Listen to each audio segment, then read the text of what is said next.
Voilà, donc là on arrive dans le cœur du service, hein, c'est le centre du service. Le service il part de là, ou plutôt il part de là et il s'arrête ici. Ça fait à peu près 300 mètres carrés à vue de nez. Ici c'est un espace de circulation où les patients sont censés aller d'un point A à un point B. Voilà, ils ne sont pas censés rester. Et les images, je vous laisse les voir, hein, mais ça se passe de commentaires. On a des gens ici qui attendent parfois plusieurs jours avant d'avoir une place en hospitalisation.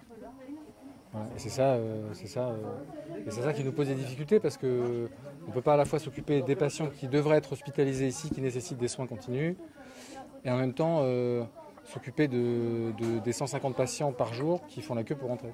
Parce que là, normalement, c'est vide et là, ça devrait être vide ici. Voilà, alors, normalement, alors je fais attention à ce que je dis. Là, il n'y a plus de normal. Hein, ça fait des années qu'on vit dans des conditions qui ne sont peut-être pas aussi importantes que maintenant, mais qui sont très similaires.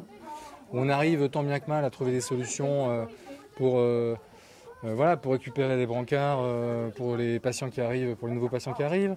Ce qu'il y a d'exceptionnel aujourd'hui, c'est un pic d'activité qui nous a poussé à sortir, à déployer des moyens que normalement on utilise en cas de plan blanc. Voilà. Nous, on a un plan blanc qui dure depuis des mois et des mois. Voilà. On nous a annoncé un Covid difficile, on nous a annoncé un été absolument horrible, on nous annonce un hiver absolument épouvantable avec de la grippe, du VRS, et puis d'autres virus. Et on nous laisse un peu improviser, alors pas improviser, mais on nous laisse un peu seuls face à cette activité qui n'est plus absorbable par l'établissement, par notre service.